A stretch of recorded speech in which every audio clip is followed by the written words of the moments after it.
Star Trek Generations. I'm just rewatching it. 1994, so way before 9/11.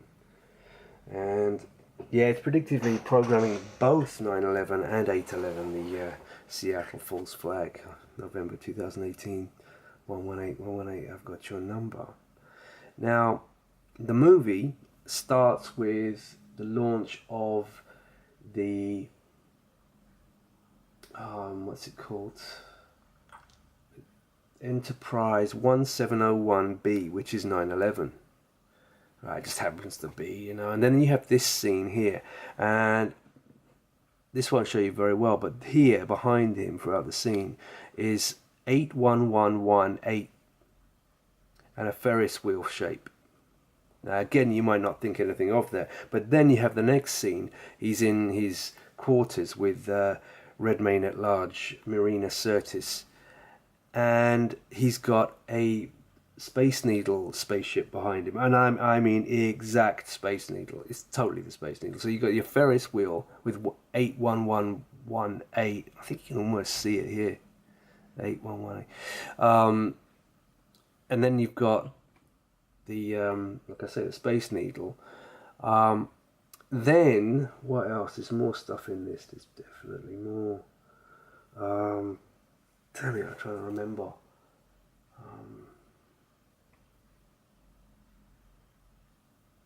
Oh, come on, what happens? What happens next? Oh yeah. Sorry. Yeah, of course. And who's on the bridge? Huh? But Cameron himself. Yeah. He has a cameo in this movie.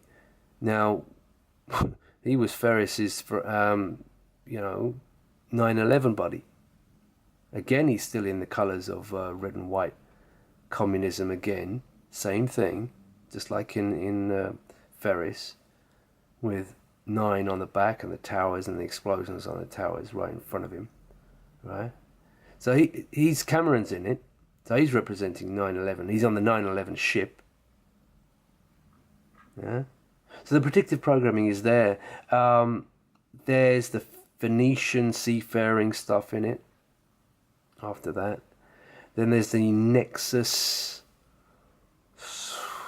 And McDowell, got a whole bunch of people in it. You've even got that Vasquez from Aliens. She's even on the on manning the consoles here.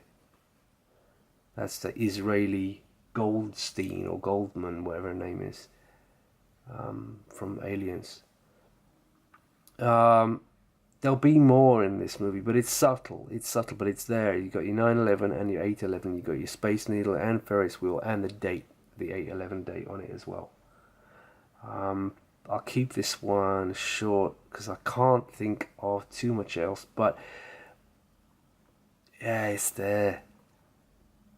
It's there in this movie because normally Star Trek movies don't have much in the way of predictive programming for the ops, but this one has it. Star Trek 4 is all West Coast, of course. He goes back, the voyage home, and they go back to San Francisco, the West Coast. And there's a crash and a storm, and there's nuclear. Yeah, of course, it's all nuclear. I've covered this before. I've done a video on it a long time ago. They go on board a U.S. Navy boat to get a nuclear core or something to repair their ship. So you got your West Coast, you got your nuke. So yeah, those two movies. And also, it's always worth mentioning the Borg, who are basically they are the Zionists. They are the Zionist Freemasonry. It's they're living in cubes. They're a collective, and communism is collectivism. So, yeah, they got the one eye thing. They're just numbers. It's all police state. It's all takeover. And it's just the same as that really good film that I really like.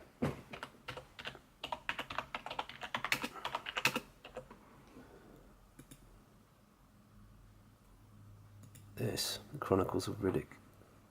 because it's the same thing.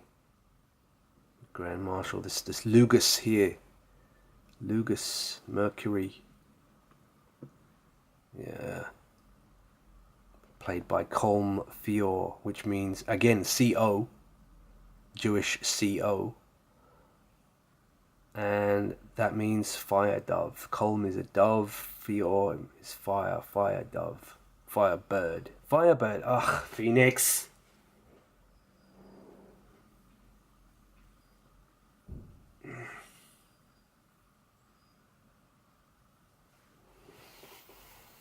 Phoenix. Phoenicians. Phoenix. Phoenicians.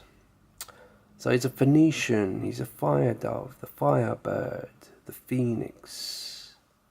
And he's also the very rare three-faced Lug, pagan god, which is supposed to be Mercury as well.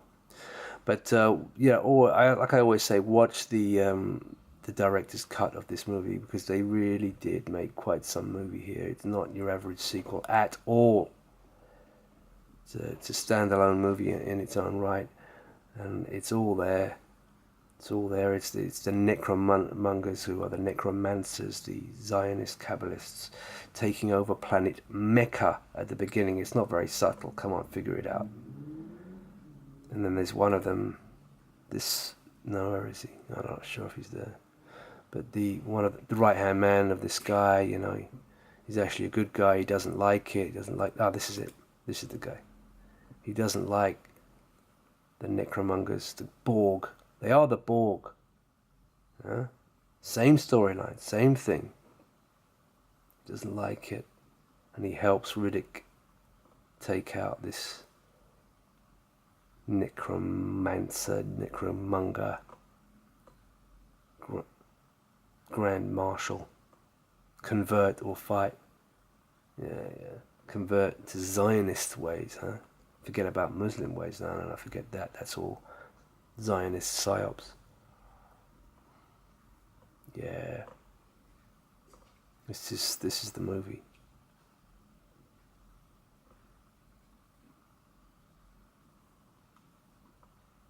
All Jewish stars as usual, but then again, it's 100%. Hollywood is 100% Jewish, 100%. Bautista, yep.